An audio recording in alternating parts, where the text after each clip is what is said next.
November 29th, 2019. Asghar Badshah steps out of his home in Bradford, unaware that this ordinary evening will end in violence.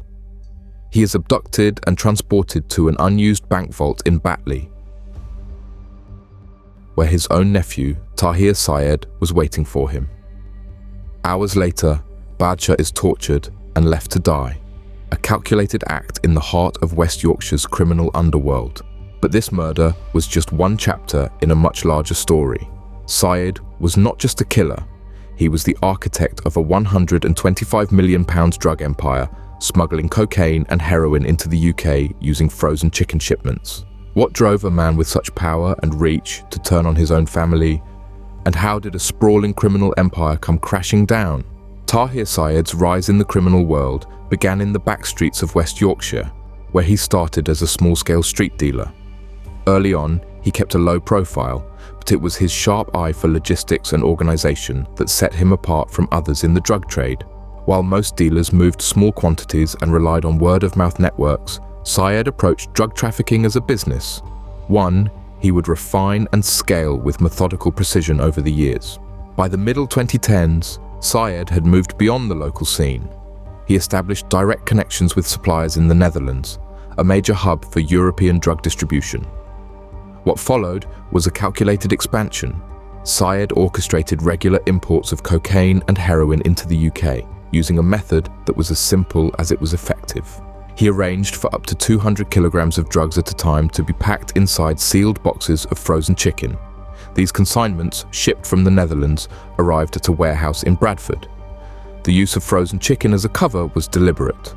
Poultry imports were routine and attracted little attention, allowing the shipments to slip past customs with minimal scrutiny. Inside the Bradford warehouse, Syed's team unloaded the chicken boxes and extracted the concealed drugs. The narcotics were then repackaged and distributed to a network of dealers across the country. The scale of the operation was staggering. Over 5 years, investigators would later estimate Syed's group smuggled around £125 million worth of cocaine and heroin into the UK. Each shipment, if intercepted, would have represented a major bust in its own right. But Syed's system ran smoothly, the logistics tight, the risks seemingly contained. To coordinate such a sprawling enterprise, Syed relied on technology. EncroChat, an encrypted messaging platform popular among organised crime groups, became the backbone of his communication. Through EncroChat, he issued instructions, negotiated deals, and even shared photos of himself operating a forklift in the Bradford warehouse as he unloaded drug shipments. The platform's encryption gave Syed and his associates a sense of security, allowing them to discuss sensitive matters openly and in detail. That confidence was misplaced. In 2020, the National Crime Agency, working with law enforcement across Europe, infiltrated EncroChat in an operation known as Operation Venetic. The breach provided investigators with months' worth of encrypted messages, images, and conversations. For the first time, police had a window into the day-to-day workings of Syed's network. The evidence was overwhelming. Messages detailing shipments, distribution plans, and photographs tying Syed directly to the drugs. Armed with this intelligence, the NCA and West Yorkshire Police began targeting key figures in Syed's organisation. Arrests followed, and the once tightly controlled operation started to fracture. The digital trail left by EncroChat left little doubt about who was in charge, and Syed's attempts to insulate himself through layers of intermediaries proved futile. As authorities closed in, the pressure on Syed's inner circle increased. Associates were detained, trust within the group eroded, and paranoia seeped into the organisation. The cracks in Syed's empire became more pronounced as law enforcement ramped up their efforts. What had once seemed like an impenetrable operation began to unravel, not just from the outside, but from within. The confidence that had allowed Syed to build his business now gave way to suspicion and fear. He began to question the loyalty of those closest to him, including his own family. It was within this atmosphere of distrust and mounting pressure that the seeds of betrayal were sown, setting the stage for a disappearance, a lie detector, and a crime that would shock even those familiar with the brutal realities of the drug trade. For Tahir Syed, loyalty was non-negotiable. When £600,000 in drug proceeds disappeared, the loss cut deeper than any routine setback. Syed's suspicion quickly settled on his uncle Asghar Badshah, a 39-year-old bus driver from Bradford who had occasionally helped with minor tasks in the operation. For Syed, blood ties meant little if he sensed betrayal, especially when money and reputation were on the line. In the days leading up to the abduction, Syed forced Badshah to take not one, but 2 polygraph tests, one in Bradford, another in Liverpool. These tests were Syed's attempt to get a confession, or at least some clarity. The results were inconclusive, but for Syed, uncertainty was as dangerous as guilt. Polygraphs and denials did nothing to ease his paranoia. Instead, they fed it, and Syed's need to reassert control took on a more violent edge. On the night of November 29, 2019, Syed escalated his response. With the help of his associate Shaizar Shah and 3 men recruited from outside West Yorkshire, he arranged a meticulously planned abduction. The group descended on Badshah's mother's house in Bradford, forcibly removing him and transporting him to a disused bank in Batley. The bank's vault, once a symbol of security, had been chosen for its isolation and thick walls. Inside the vault, Syed's suspicions turned into brutality. What began as interrogation turned quickly to torture. Badshah was stripped naked and beaten with a metal rod. The post-mortem would later reveal at least 48 separate blows delivered to his head, neck, torso, and limbs. A level of violence that underscored just how far Syed was willing to go to send a message. The vault's reinforced walls muffled the violence, ensuring that Badshah's ordeal went unheard. After Badshah's death, Syed tried to cover his tracks. He ordered the construction of a false wall on the staircase leading down to the vault, hiding Badshah's body behind it. The hope was to delay discovery long enough to avoid suspicion. For nearly a month, the concealment worked. It wasn't until December 29, 2019, that authorities, acting on information from the ongoing investigation, uncovered the body and exposed the lengths Syed had gone to avoid detection. The murder, intended to reassert Syed's control, instead marked a turning point. The discovery of the vault and its secrets triggered a manhunt that stretched far beyond West Yorkshire. As investigators closed in, Syed faced a choice that would define the next chapter of his life. The collapse of Tahir Syed's criminal empire began not with a shootout or a dramatic betrayal, but with the quiet arrest of one of his closest associates.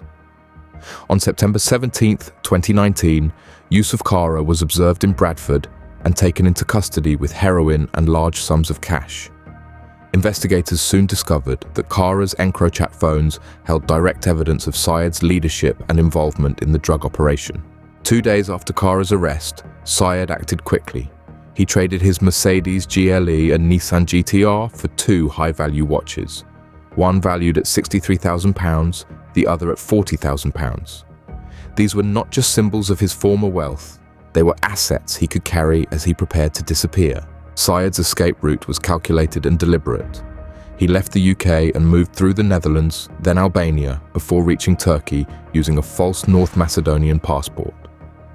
Each stop was chosen for its potential to shield him from law enforcement, but none offered lasting security.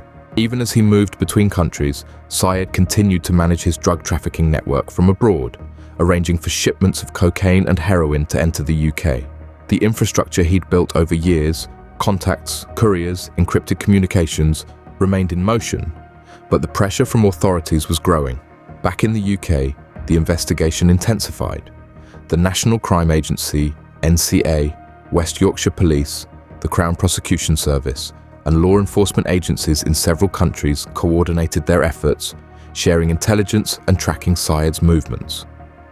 The Crown Prosecution Service Extradition Unit played a central role in building the case for his return. While Syed tried to maintain control over his criminal operations from a distance, the arrests of his associates and the volume of evidence from EncroChat steadily eroded the organization. The network that once seemed untouchable was unraveling, piece by piece. Syed's time as a fugitive did not last indefinitely. On November 11, 2021, Turkish police, working closely with UK authorities, located and arrested him in Turkey. What followed was not an immediate return to Britain, but a drawn-out legal battle. Syed resisted extradition through the Turkish courts, using every available legal avenue to delay facing charges in the UK. The process dragged on for nearly 2 years, with the Crown Prosecution Service Extradition Unit and Turkish officials working through complex legal requirements and diplomatic negotiations. The case demanded patience and meticulous attention to detail, but the pressure never let up. In April 2024, after months of persistence and negotiation, Syed was finally extradited to the UK. His return marked a milestone for everyone involved. Nigel Coles, the NCA's senior investigating officer, said the prosecution brought down Syed's drug network and delivered justice for Asghar Badshah's murder. Detective Chief Superintendent Heather Horiski of West Yorkshire Police noted that Syed's conviction was the result of years of work and hoped it would bring some comfort to Badshah's family. Julian Briggs of the Crown Prosecution Service highlighted the importance of the extradition unit's work in securing Syed's return, pointing out that Syed was a major figure in international drug trafficking. Briggs also made it clear that the murder of Asghar Badshah was about more than money. It was Syed's attempt to protect his reputation and control. The successful prosecution of Syed and his associates sent a message. Even the most well-organized criminal enterprises can be dismantled through persistent, coordinated effort. The investigation and manhunt for Syed stand as a case study in international cooperation. Every agency, from the NCA to local law enforcement and prosecutors in multiple countries, played a part in tracking, arresting, and finally bringing Syed to justice. The extradition process, though slow and complex, proved effective in the end. As Syed sat in a UK courtroom, the empire he had built and the reputation he had guarded so fiercely were gone. The collapse was total, the consequences unavoidable. The story of Tahir Syed's downfall is not just about crime and punishment. It's a reminder of the high price paid when trust inside an organization breaks down. The next chapter in this story reveals just how deep those betrayals can run and how the consequences of one violent act can ripple through an entire criminal legacy. When Tahir Syed fled the UK, he left behind more than his criminal empire. He left witnesses. While he believed exile in Turkey would keep him untouchable, law enforcement back home began dismantling his network piece by piece. His right-hand man, Yusuf Kara, was among the first to fall. Kara was caught with 56 kilograms of heroin and sentenced to over 10 years in 2020. His luxury cars and £137,000 in illicit profits were confiscated under the Proceeds of Crime Act. Key evidence against him came from his EncroChat device, which contained damning messages tying the drugs directly to Syed. The court later ordered the phone destroyed to prevent further leaks. Syed's brutality at home also unraveled him. Qaisar Shah, who helped orchestrate the kidnapping of Asghar Badshah, received 18 years for manslaughter and other charges. Others involved in the abduction faced varying sentences. Liam Buckley and Sabah Shah Muradi, convicted of conspiracy to kidnap, each received 7-year terms. Wajid Hussain, for his minor role, served 4 years. Even individuals on the periphery weren't spared, such as Sobia Syed, convicted of hiding criminal money. Her 2-year suspended sentence reflected leniency for her lesser role. Simultaneously, prosecutors targeted the organization's finances, seizing cash, luxury items, and assets, which dismantled the empire's economic foundation. Over a dozen players in Syed's web were sentenced, amounting to more than 71 years in prison collectively. By the time Syed returned to Britain, his empire no longer existed. It had been hollowed out, leaving him to face justice entirely alone. For years, the full scale of Tahir Syed's criminal empire and its dismantling was kept from public view. Reporting restrictions during his trial meant that the arrests, convictions, and details of his accomplices were hidden, creating the illusion of a mastermind still in control. Behind the scenes, however, his network was being systematically dismantled. While Syed fled to Turkey, his most trusted lieutenants and lowest-ranking foot soldiers faced the weight of the law. Each arrest brought investigators closer to exposing how his empire was built and how it could be destroyed. Inside Syed's organization, betrayal was not just a threat, it became the defining force. His decision to torture and kill his own uncle, Asghar Badshah, a hard-working Bradford bus driver and family man, marked a turning point. The paranoia over missing cash didn't just fracture business ties, it tore through family bonds that once seemed unbreakable. Greed and suspicion replaced loyalty, and the structure Syed had built began to erode from within. Trust, always fragile in the world of organized crime, proved even more dangerous when it failed among relatives. In a world where trust is currency, what price do we pay when loyalty fails?